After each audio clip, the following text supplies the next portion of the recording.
कर्ण का जन्म भगवान सूर्य के वरदान से हुआ था, जो उन्होंने कुंती को दिया था। किंतु जब कुंती विवाहित नहीं थी, ऋषि दुर्वासा ने कुंती की सेवा से प्रसन्न होकर उन्हें कुछ मंत्र दिए थे, जिसके प्रयोग से वो किसी भी देवता का आह्वान करके वरदान मांग सकती थी। कुंती को लगा, क्यों न मंत्र को परखा जाए, क्या सच में मंत्र देवता को बुला सकता है। उसने सूर्य देव का आह्वान किया।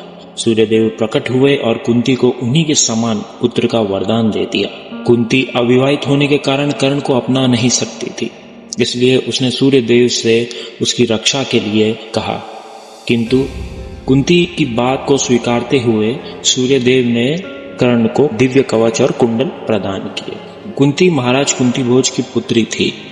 अविवाहित गर्भ धारण करना केवल कुंती का ही नहीं, महाराज और समस्त वंश का भी अपमान होता।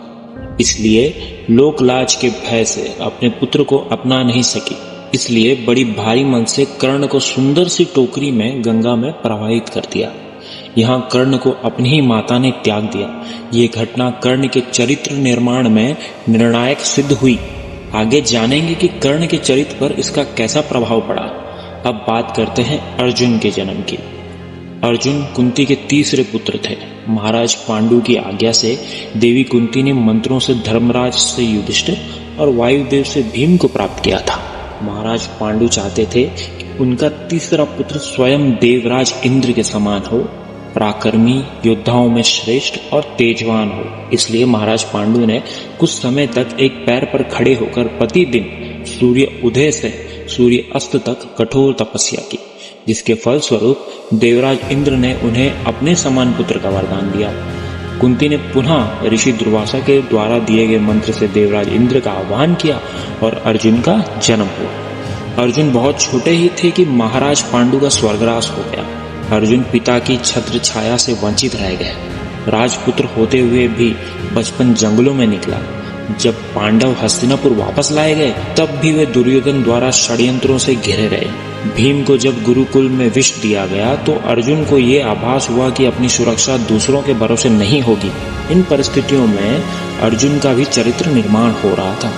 बचपन से अर्जुन को भी ये अनुभव हुआ होगा कि हस्तिनापुर के महाराज का पुत्र होते हुए भी उन भाइयों के साथ ऐसा व्यवहार क्यों हो रहा है। यहीं से अर्जुन को शक्ति अर्जित करने और स्वयं को इतना सक्षम बनाने की आवश्यकता हुई कि समय आने पर वो अपनी और अपने भाइयों की रक्षा कर सके और अपने अधिकार के लिए भी लड़ सके। अब बात करते हैं शिक्षा की। कर्ण को राधा और अधिरथ ने पाला था।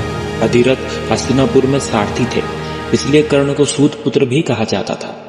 अधिरथ के और पुत्र हुए, पर कर्ण को हमेशा उसने अपना बड़ा पुत्र माना।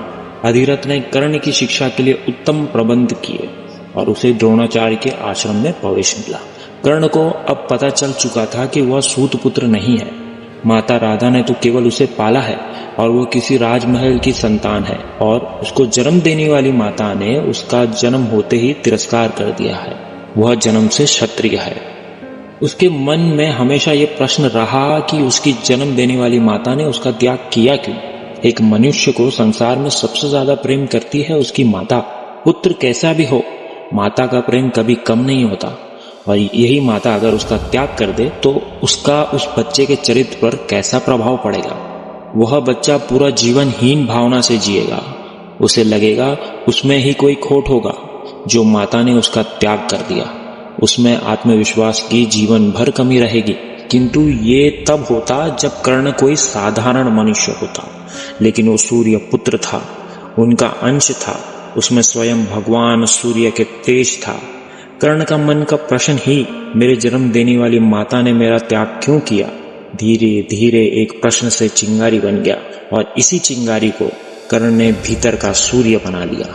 ऐसा सूर्य जिसके पराक्रम और तेज का साक्ष्य देने की आवश्यकता नहीं थी। कर्ण की पहचान उससे छीनी गई थी, इसलिए उसका संघर्ष जीवन भर पहचान का ही रहा।